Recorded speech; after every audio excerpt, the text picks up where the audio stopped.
I pretended to support my brother's wedding to his gold digger fiancée, then dropped the evidence at the altar.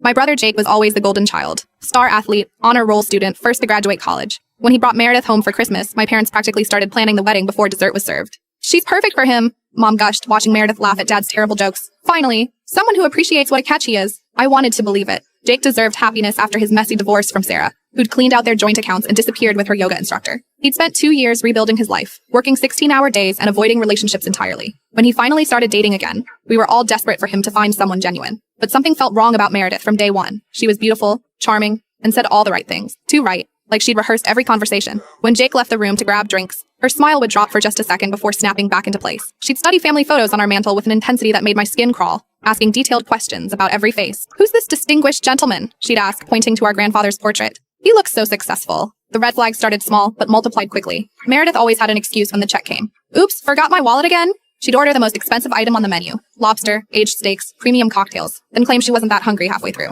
Jake would laugh it off and pay for everything, plus leave a generous tip to compensate for her barely touched meals. "She's just forgetful," he'd say when I mentioned her convenient amnesia, "and she's been stressed about work lately." Her job was another mystery. She claimed to work in marketing for a tech startup, but her schedule was completely random. Sometimes she'd be in urgent client meetings at 11 p.m. on a Sunday. Other times she'd be completely free all day on a busy Wednesday. When I asked about her company's name or what products they marketed, she'd give vague answers about digital solutions and quickly change the subject. "You know how these tech companies are," she'd say with a dismissive wave. "Everything's proprietary and confidential." The turning point came during Easter dinner when I overheard her on the phone in our guest bathroom. I'd gone upstairs to grab aspirin from the medicine cabinet when I heard her whispering urgently behind the closed door. "The wedding has to be before his grandmother dies," she hissed into the phone. "That inheritance won't transfer if we're not married. The lawyers were very clear about the marriage clause. Just keep playing sick until then, and we'll split everything 60-40 like we discussed." My blood ran cold. Jake's grandmother had been battling pancreatic cancer for months. The family business, a successful chain of hardware stores built over 3 generations, and the family property were set to pass to Jake when she died, but only if he was married. An old-fashioned clause from the 1940s that everyone had forgotten about except the estate lawyers. Except Meredith somehow knew about it.